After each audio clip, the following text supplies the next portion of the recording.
ما يشرفنيش ان انا ابقى بلوجر، لان من حق الدوله ان هي لما تشوف حد بيتربح ملايين لازم تعرف الملايين دي فعلا داخله ايه. انا واحده نفسي من الناس على السوشيال ميديا كنت بقول هي الناس دي بيجي لها ملايين بناء على ايه؟ مفيش حد طبيعي هيدعم بملايين، هي حاجه فعلا غامضه. فمن حق الدوله تعرف، زي ما انا يعني انا مثلا زمان لما كنت اروح اعمل شهاده استثمار ب 1000 ولا ب 2000 جنيه كانوا بيسالوني جايبهم منين؟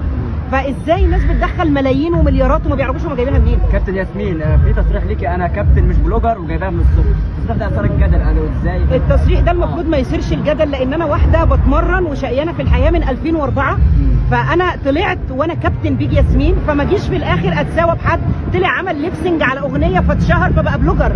وبعدين انا عمري ما عملت اعلان لاي حد، انا ما بنزلش اعمل اعلانات ولا صفحتي عليها اعلانات، صفحتي كلها تمارين رياضيه فقط. يعني انت بتنكري انك انت بلوجر؟ ما يشرفنيش ان انا ابقى بلوجر، لان انا عندي مهنتي. لو انا واحده ما عنديش مهنه هفرح ان انا اسمي بلوجر. يعني انت بتقولي ما شرفتيش تبقى بلوجر، لكن اي ممكن تبقى بلوجر في رياضتك، بلوجر بتسوقي ان الناس تلعب رياضه. لا اسوق لناس تلعب رياضه، لكن مثلا طب ما انا شركات كتير من المكملات بيتواصلوا معايا عشان اعمل لهم دعايه ودي مجالي ومهنتي، فعمري ما بعمل ده. خلينا ننتقل من لكن هل الناس اللي بتيجي تاني يوم تشوفني في الجيم وتقول لي ايه ده انت قلعتي الباروكه ليه؟ هل دي ناس عاقله؟ يعني هل انا هروح اقف بالمنظر ده في وسط جردات امرنهم؟ باني وش واني عين؟ معلش دي باروكه طبعا. ممكن نلاقي اكيد ممكن جدا، ممكن جدا.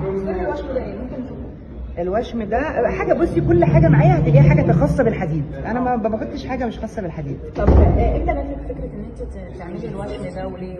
الوشم مكتوب ده ليه؟ معلش تقولي لنا. مكتوب جيم از اول ماي لايف ورسمه حديد، و19/10/2004 اليوم اللي انا بدات فيه حديد في حياتي. يعني انت بدات 2004.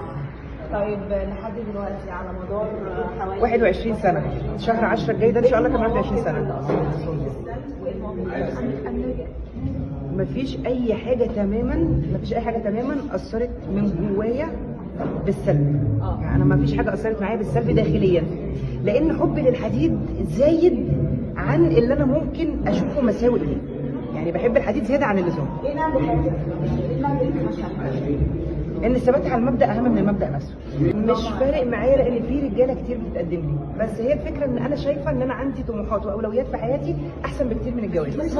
وبرده ده مش ان انا بحرض الناس ان هو الجواز حاجه وحشه، لا انا بتكلم في العموم ان دايما الناس بتاخد الحاله الفرديه. امتى انت تقدري تاخدي الخطوه دي؟ لما القى الشخصيه المناسبه ليا. بس كده يعني. بالظبط. لا لا خالص. واحنا مجتمع شرقي عندك سن معين بيقول لك ده عندي ده خلاص مش عارف ايه، فرص الجواز ليها بتبقى قليله جدا. مش فارق معايا. هقول لك على حاجه، ابدا حياه وافشل فيها وانتهي نهايه ماساويه، ولا استنى عشان ابدا حياه صح واكمل فيها باقي حياتي؟ انا مبدئي، انا كبرج الجدي تفكيري كده، ما بقبلش الفشل.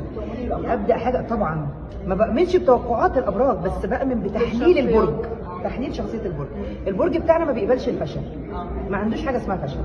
فيا اخد خطوه وانا عارفه ان انا هستمر فيها واكمل فيها بعقليتي، يا ما اخدهاش من الاساس. لو اتجوزتي وكونتي اسره وجبتي بنت وقالت لك يا ماما انا عايزه ابقى زيك زي البيج ياسمين، هتقبلي؟